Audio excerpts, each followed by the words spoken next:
नमस्कार साथियों को दोस्तों थे सरकारी नौकरी 2 दोस्तों यहाँ पे जो नीचे आपको कटिंग पेपर की दिख रही होगी इसमें श्रम कानूनों का पुरजोर विरोध है।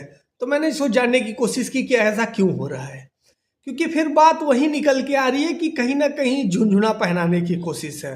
श्रम कानून लाने से मजदूरों का तो फायदा कम हो रहा है, कहीं ना कहीं उन कारपोरेट्स का फायदा हो रहा है जहां ये श्रमिक काम करते हैं।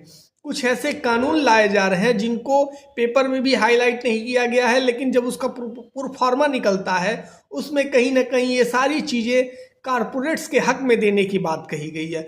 और यही कारण है कि सारे मजदूर संगठन, चाहे वो रेलवे के हों या बड़े बड़े कॉरपोरेट्स के हों, सारे जो यूनियंस हैं लेबर्स के, वो इसका विरोध कर रहे हैं। कहीं ना कहीं ये कह रहे हैं सरकार कॉरपोरेट्स को, बड़े बड़े उद्योगपतियों को फ़ायदा पहुंचाने के लिए, क्योंकि जब संगठन कमज़ोर हो जाते हैं, कोई रहता नहीं है, इस तरह के कानूनों में आपको बांध दिया जाता तो आप चाह कर भी विरोध नहीं कर सकते।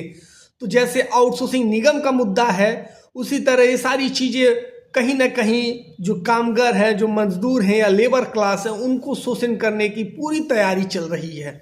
अब सरकार की मंशा क्या है नहीं है मुझे नहीं पता, लेकिन इस कानूनों के जरिए कोई पारदर्शिता नहीं है। सबसे पहले उसमें यही था कि इसमें मिनिमम वेतन फिक्स होगा, कितना होगा ये नहीं बताया गया था।